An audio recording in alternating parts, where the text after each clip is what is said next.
Good morning student, स्वागत है आपका डीएम पब्लिक स्कूल की ऑनलाइन क्लास में। और आज बताऊंगा आपको एक और नया फिनोमेना, एक और नई घटना जो कि लाइट से संबंधित है और जो आपका चैप्टर है human I and colourful world उसका एक पार्ट है, उसका एक हिस्सा है।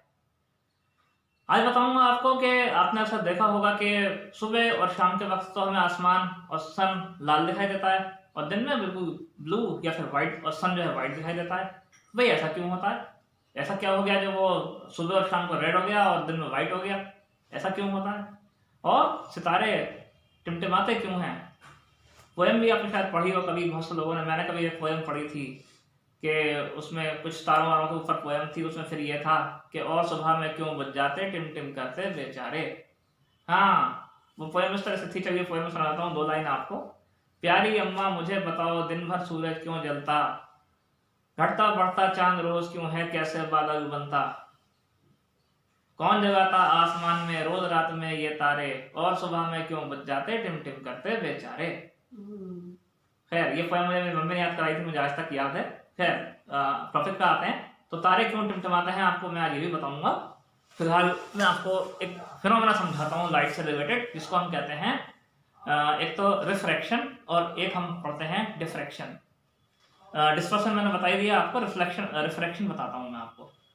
देखिए, रिफ्रैक्शन में ये होता है कि जब लाइट किसी रेयर मीडियम से डेंसर मीडियम में एंटर करती है या फिर डेंसर मीडियम से रेयर मीडियम में एंटर करती है तो अपना पाथ यानी अपना रास्ता चेंज कर देती है। इसके दो एग्जांपल मैं आपको देता हूँ यहाँ पे।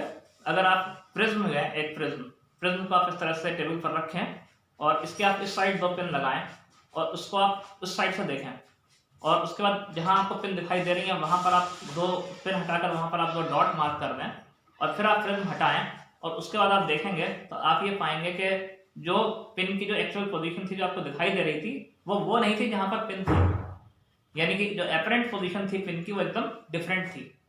एपरेंट पोजीशन अलग थी और जो उसकी एक्चुअल पोजीशन थी वो अलग थी। तो इसमें क्या होता है, अब इसका प्रिंसिपल क्या है, जब लाइट किसी डेंसर मीडियम से रेयर मीडियम में एंटर करती है तो वो अपने पाथ से अवे बेंड होती है, अपने पाथ से अलग चली जाती है। और नॉर्मल जो होती है, नॉर्मल क्या होता है, एक जब हम रे डायग्राम बनाते हैं तो बीच में हम एक लाइन ड्रॉ करते हैं किसी भी रे के बीच में, उसे हम नॉर्मल कहते हैं। तो क्या होता है, away from the normal, normal से दूर, नॉर्मल से हटकर बेंड हो जाती है। और जब लाइट किसी डेंसर जब लाइट किसी रेयर मीडियम से डेंसर मीडियम में एंटर करती है तब तो ये अवे फ्रॉम द नॉर्मल जाती है, और जब डेंसर से रेयर में एंटर करती है तो टुवर्ड्स द नॉर्मल यानी नॉर्मल की तरफ बेंड होती है। यानी कि जब लाइट किसी हल्के मीडियम से घने मीडियम में एंटर करती है तब तो नॉर्मल की तरफ बेंड करती है, और जब घने मीडियम से हल्के मीडियम में एंटर करती है तो away from the normal bend करती है, झुकती है। अब ये डेंसर मीडियम क्या होता है, मान लीजिए आप एक कमरे में धुआं भरा हुआ है और एक कमरे में खाली हवा है, तो आप किसमें अच्छी तरह से देख पाएंगे? जाहिर है जिसमें हवा है उसमें। एक तरफ रखा है पानी और एक तरफ रखा है शहद, तो आपको किसमें से ज्यादा, अगर आप आर पार देखेंगे तो आपको किसमें से अच्छा दिखाई देगा? पानी वाले में से। क्यों? क्योंकि एक मीडियम दूसरे मीडियम से घना है, एक मीडियम दूसरे से रेयर है। तो जो घना वाला मीडियम होता है उसको हम कहते हैं डेंसर मीडियम, और जो हल्का वाला मीडियम होता है उसको हम कहते हैं रेयर मीडियम। किसकी तुलना में? एयर की तुलना में, जो एयर है उसकी तुलना में। अब बताता हूं कि सितारे क्यों टिमटिमाते हैं। क्या होता है कि हमारा जो एटमॉस्फेयर है उसमें जो इसकी लेयर्स हैं एटमॉस्फेयर की, आपने डिफरेंट डिफरेंट लेयर ज्योग्राफी में आपने पढ़ी होंगी, ट्रोपोस्फेयर, आयनोस्फेयर, जैसे जैसे हम ऊपर मूव करते चले जाते हैं, अलग अलग स्ट्रेटोस्फेयर, अलग अलग लेयर्स होती हैं एटमॉस्फेयर की। जब तारों की रोशनी, आपको पता है कि स्टार्स हमसे कई millions and millions light years away हैं, बहुत दूर हैं सितारे हमसे, वहां से लाइट आने में भी टाइम लगता है। और फिर क्या होता है, जब लाइट वहां से हमारे एटमॉस्फेयर में एंटर करती है तो क्या होता है, क्योंकि हमारे एटमॉस्फेयर में जो एयर है वो हर जगह इक्वली थिन और थिक नहीं है, कहीं थिन है कहीं थिक है, कहीं पर एयर की डेंसिटी बहुत ज्यादा है, कहीं पर एयर बहुत हल्की है। जैसे अर्थ के नजदीक एयर सबसे ज्यादा है, डेंस है, और जैसे जैसे हम ऊपर मूव करते चले जाएंगे एयर की जो थिकनेस है वो कम होती चली जाएगी। जैसे कि हम इस चीज को इस तरह समझ सकते हैं कि एक मोटा कपड़ा है और एक पतला कपड़ा है, तो पतले कपड़े और मोटे कपड़े में क्या फर्क होता है? दोनों की डेंसिटीज में फर्क होता है। जैसे दूध में और शहद में क्या फर्क होता है? दोनों की डेंसिटी में फर्क होता है, दूध ज्यादा पतला होता है और शहद ज्यादा गाढ़ा होता है। तो इसी तरह से इन दोनों चीजों की डेंसिटीज अलग अलग होती हैं। जब लाइट बार बार डिफरेंट रेयर मीडियम और denser medium, rare medium, denser medium इस तरह से एंटर करती है तो क्या होता है, हमें स्टार्स जो है टिमटिमाते हुए दिखाई देते हैं। वो लाइट का इफेक्ट इस तरह से हो जाता है कि हमें स्टार्स टिमटिमाते हुए दिखाई देने लगते हैं, क्योंकि जब रेयर मीडियम में एंटर करती है तो उसकी लाइट तेज हो जाती है, जब डेंसर मीडियम में एंटर करती है तो उसकी लाइट हल्की हो जाती है। इस वजह से हमें डिपर करते हुए दिखाई देते हैं, टिमटिमाते हुए दिखाई देते हैं। एक घटना तो ये है। दूसरी टर्म मैं आपको बताता हूं कि स्कैटरिंग ऑफ लाइट क्या होती है। स्कैटरिंग ऑफ लाइट का मतलब होता है लाइट का बिखर जाना, छितर जाना। जैसे मान लीजिए एक पानी की धार हम डाल रहे हैं और इस धार को हम डालें एक पत्थर पर, एक पत्थर का टुकड़ा लें और उसके ऊपर हम धार डालें पानी की, तो क्या होगा, वह पानी जो है सब तरफ छींटे उछलेंगे, उसके पूरा में वो पानी जो है बिखर जाएगा। इसी तरह से उसको इस घटना को हम कहेंगे स्कैटरिंग ऑफ वाटर।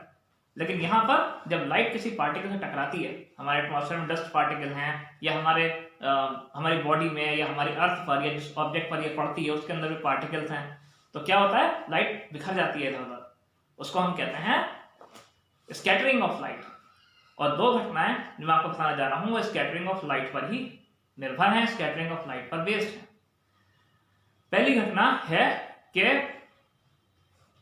जब मैंने आपको शुरू में बताया कि सूरज जो है हमें होराइजन पर जब होता है तो हमें रेड दिखाई देता है, और जब दोपहर में जाता है तो बिल्कुल सन जब हमारे ऊपर आ जाता है हेड के तो हमें व्हाइट दिखाई देता है। ऐसा क्यों होता है? जिस टाइम सन होराइजन पर होता है, चाहे वो सनराइज का टाइम हो चाहे वो सनसेट का टाइम हो, उस टाइम सन अर्थ से मैक्सिमम दूरी पर होता है। उस मैक्सिमम दूरी पर जो सबसे लंबी वेवलेंथ वाली लाइट है जो कि रेड है, सिर्फ हमारा जो एटमॉस्फेयर है उसी को स्कैटर कर पाता है, बाकी सारे जो कलर्स हैं वो एब्जॉर्ब कर लिए जाते हैं एटमॉस्फेयर में। तो क्या होता है, सिर्फ हमको रेड कलर ही दिखता है। इस वजह से स्काई का कलर और सूरज का कलर हमको रेड दिखता है सूर्यास्त और सूर्य उदय के समय, यानी sun at the time of sunset and sunrise the sun and the horizon appears to be red. This is because of the phenomena of scattering of light, because the higher wavelengths mostly scatter more profusely than the shorter wavelengths of light. सबसे कम जो wavelength की light होती है वो blue होती है या violet होती है, और सबसे ज़्यादा जो होती है वो रेड होती है। इसके बाद फिर अल्ट्रा वायलेट और फिर इंफ्रारेड भी आते हैं, वो एक आगे का चैप्टर है। लेकिन इसकी स्कैटरिंग इस वजह से होती है, तो इस वजह से क्या होता है कि हमें आसमान जो है वो नीला दिखाई देता है। अब दूसरा क्वेश्चन आता है कि आसमान हमें दिन में नीला क्यों दिखाई देता है? दिन में हमें आसमान नीला इसलिए दिखाई देता है कि जब सन बिल्कुल टॉप पर आ जाता है, होराइजन हमारे बिल्कुल सर के ऊपर आ जाता है, परपेंडिकुलर आ जाता है हमारे, तो क्या होता है, हमारा जो एटमॉस्फेयर में जो वाटर की छोटी छोटी ड्रॉपलेट प्रेजेंट हैं वो लाइट को स्कैटर करने लगती हैं, और जो हमारे एटमॉस्फेयर में प्रेजेंट डस्ट पार्टिकल हैं वो भी लाइट को स्कैटर करने लगते हैं। अब ये लाइट की स्कैटरिंग जो होती है वो उस समय सबसे ज्यादा ब्लू कलर की होती है, इस वजह से हमें स्काई ब्लू दिखाई देता है। अगर हमारे अर्थ में एटमॉस्फेयर ना हो तो चाहे हमारे पास सनशाइन हो दिन में, लेकिन स्काई हमें बिल्कुल ब्लैक ही दिखाई देगा, हमें ब्लू स्काई नहीं दिखाई देगा। अगर हम अर्थ से बाहर निकल जाएं, जो एस्ट्रोनॉट स्पेस में जाते हैं उनको स्काई जो है वो ब्लू नहीं दिखाई देता, उनको ब्लैक दिखाई देता है। उनको सन स्टार सब दिखाई देते हैं all the time, and as there is no atmosphere the sky will not look blue to them, it look black as we see in the night. दिन में और रात में क्या फर्क होता है? तो फर्क होता है, रात में सन नहीं होता, इस वजह से हमें, क्योंकि लाइट की स्कैटरिंग नहीं हो रही होती, इस वजह से हमको स्काई ब्लैक दिखाई देता है। और जैसे ही सन आ जाता है तो फिर ब्लू कलर की स्कैटरिंग शुरू हो जाती है दिन में, और इस वजह से हमको जो है वो स्काई ब्लू दिखाई देने लगता है। और अब हम आते हैं इस चैप्टर के लास्ट टॉपिक पर, जिसका नाम है हमारा टिंडल इफेक्ट। टिंडल इफेक्ट क्या होता है? टिंडल इफेक्ट का मतलब होता है कि टिंडल इफेक्ट जो है ये स्कैटरिंग ऑफ लाइट से संबंधित है। टिंडल इफेक्ट ये हमको ये बताता है कि जब किसी कोलाइडल सॉल्यूशन के पार्टिकल्स पर जब लाइट पड़ती है तो लाइट स्कैटर हो जाती है। अब कौन सा कलर स्कैटर होगा ये डिपेंड करता है कि उस जो हमारा मीडियम जो है जिससे लाइट स्कैटर हो रही है वो उसमें पार्टिकल का साइज क्या है। जैसा आपने कभी कभी देखा होगा कि एक कमरा है, उसमें धुआं भर दें और उस कमरे में लाइट कहीं ना हो, सिर्फ दीवार में एक छेद हो और उससे सनलाइट आ रही हो, तो आप देखेंगे कि पूरा एक वहां से पूरा एक बीम, पूरा एक रास्ता बन जाता है, सनलाइट के आने का पूरा रास्ता दिखाई देता है कि यहाँ से आ रही है सनलाइट और यहाँ जा रही है। या कभी कोहरा पड़ रहा हो या रात के टाइम आसमान की तरफ टॉर्च अगर डालेंगे तो आपको पूरा एक बीम तो दिखाई देगा। वो होता है डस्ट पार्टिकल की वजह से, जिसको हम टिंडल इफेक्ट बोलते हैं। और इसे ये टिंडल इफेक्ट जो होता है ये स्कैटरिंग ऑफ लाइट की वजह से होता है। जब लाइट किसी भी कोलाइडल सॉल्यूशन से पास होती है तो उसके पार्टिकल्स टकराकर स्कैटर होती है। यही इफेक्ट कहलाता है हमारा टिंडल इफेक्ट, और यही इफेक्ट हमारे एटमॉस्फेयर में होता है। और आपने देखा होगा अक्सर जब कहीं किसी घने जंगल से आप गुजर रहे हो, सुबह सुबह का टाइम हो और आप घने जंगल से गुजर रहे हो और सूरज निकल रहा हो, तो पेड़ों के झुरमुट में से ऐसा लगता है जैसे धुआं धुआं फैला हुआ है और उससे धूप छन छन के आ रही है, पूरा आपको धूप के पूरे लाइंस दिखती हैं आती हुई सन की रेस की। तो उसको हम कहते हैं वो टिंडल इफेक्ट की वजह से ही होता है। तो मैं उम्मीद करता हूँ यहाँ तक आपको सारा चैप्टर क्लियर हो गया होगा। कोई भी डाउट हो तो आप ग्रुप में कमेंट करके पूछ सकते हैं। कोई भी चीज़ अगर आपको नहीं समझ में आई हो तो आप स्कूल ग्रुप में कमेंट करके पूछ सकते हैं। Thank you very much for joining DM Public School online classes. Have a good time. Bye.